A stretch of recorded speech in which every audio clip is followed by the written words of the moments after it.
Professor, bom dia. Então, essa é um dos 3 casos de uso que vão ser apresentado, e o primeiro é o caso de uso mais geral, aonde como funciona, né, de fato a aplicação. E baseia-se em um cliente, este cliente ele pode ter no máximo uma conta, e essa conta vai definir os gastos de que pode uma conta pode ter vários gastos e todos esses gastos são referente a um produto. São referente aos produtos, no caso, né, um produto. O segundo caso de uso refere-se a adicionar um produto. Eh, no sistema você tem o login de primeiro e a partir daí você naquilo que já é registrado, você vai para a página inicial. Na página inicial, você tem a opção de adicionar um registro. Quando adiciona um registro, você pode adicionar vários registros na página inicial. E da página aí, após adicionar o registro, você pode, colocar as especificações do registro, como valor, categoria, motivo de compra, e a partir disso aí, onde você pode colocar vários produtos, você conclui e volta à tela principal. O último caso refere-se à opção de esquecer a senha, porque isso tem como prerrogativa o usuário já ter se cadastrado alguma vez e já possui uma conta.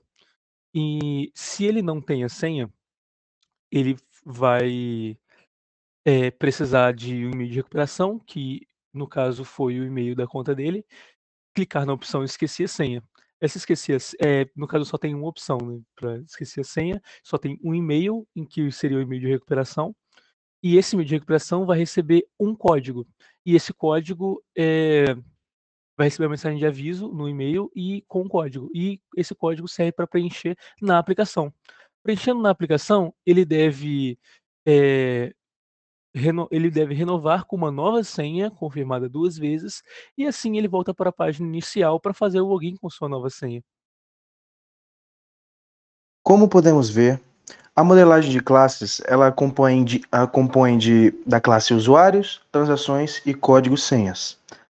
A classe usuários ela tem esses atributos, o ID, e-mail, senha, nome e sobrenome, e ela pode acessar as funções cadastrar, consultar, logar, editar, trocar senha, adicionar transação e consultar transações. Essas são as funções do usuário que ele pode alcançar.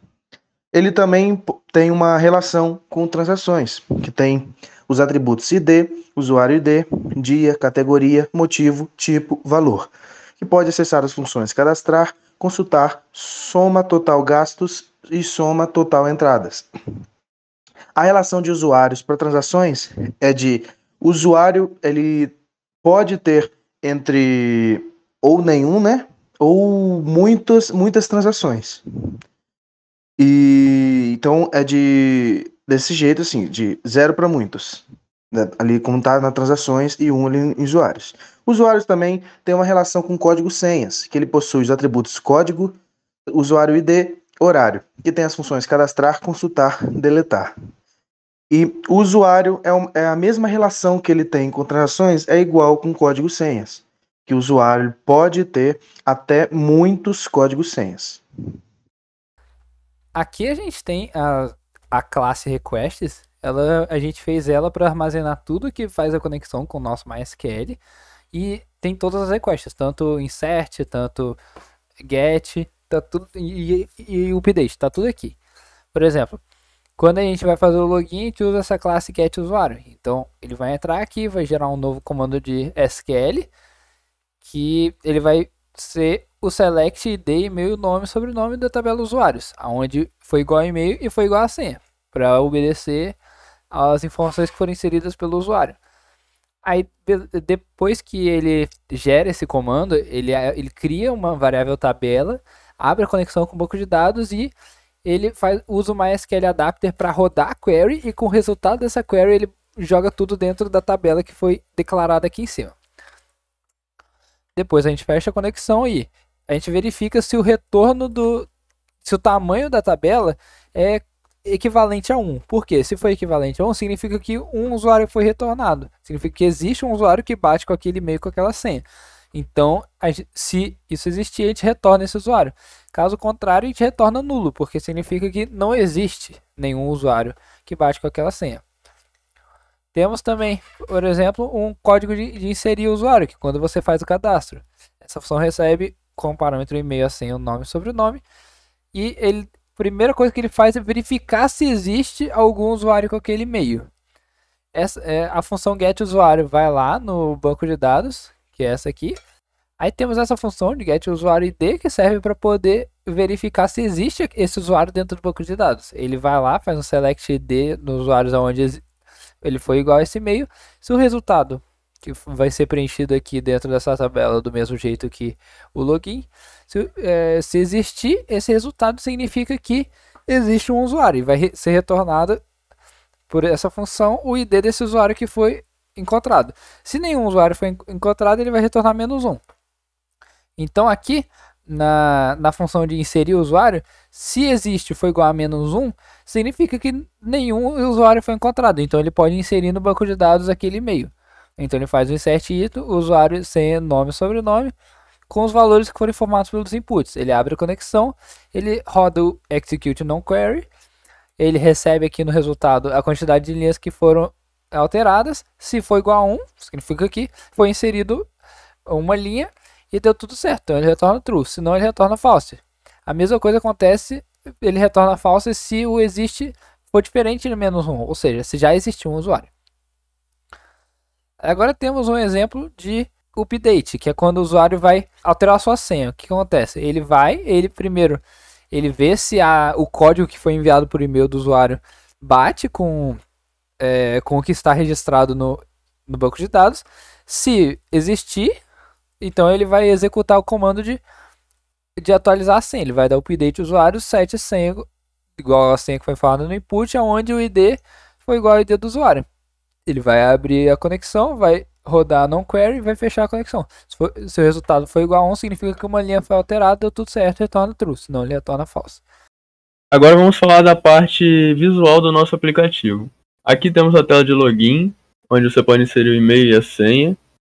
E ao inserir o e-mail e a senha e clicar em entrar, o aplicativo ou o programa vai comparar o que você, o usuário, digitou com o que tem no banco de dados. Caso seja diferente de algo que já existe no banco de dados, vai aparecer uma mensagem de erro. E caso você já tenha registrado um e-mail e uma senha, ou seja, uma conta, vai logar normalmente no aplicativo.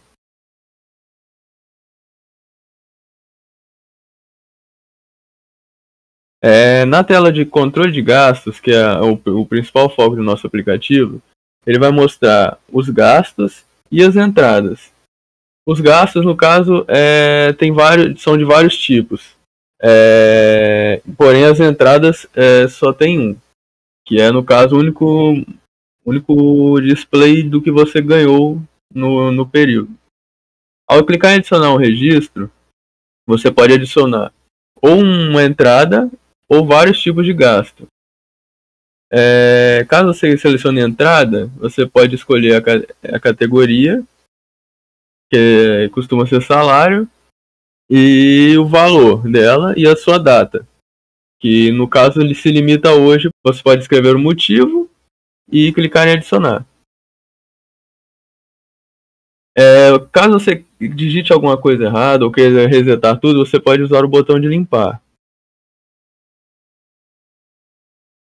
E caso queira voltar para a tela, pode clicar em concluir e fechar. Parte principal da tela, podemos ver todas as inserções que fizemos, com suas categorias, motivos, tipos, valores e dia. Você pode alterar a ordem que eles aparecem arrastando, tanto para a esquerda quanto para a direita. Como também pode clicar neles para ordená-los de acordo com o que você quiser. Por motivo, por valor, por dia. Agora vamos voltar para a tela de login. Podemos deslogar. Vamos em esqueci minha senha. Esqueci minha senha, você deve digitar o e-mail de recuperação, que no caso você digite um e-mail que não existe, vai dar errado, pois você não pode recuperar uma senha de uma conta que não existe. Mas caso digite o e-mail certo, irá enviar um e-mail para o seu e-mail e lhe passar um código que você deverá digitar para conseguir recuperar sua senha. Você deve digitar tanto a nova senha. No caso aqui, para ser mais rápido, não vamos digitar o código, mas ele está funcionando, está chegando no e-mail e tem um limite de 2 minutos para você poder digitar. Vamos voltar para o login e vamos registrar. No registro temos o e-mail, nome, senha e sobrenome. Aqui é um registro normal, temos que escrever o e-mail, nome, a senha e o sobrenome para podermos registrar e conseguir logar no aplicativo. Vamos escrever aqui um exemplo somente para o teste. E é isso. Agora podemos logar.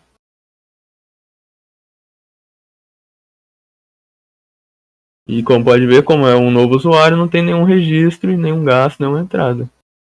Esse é o nosso aplicativo.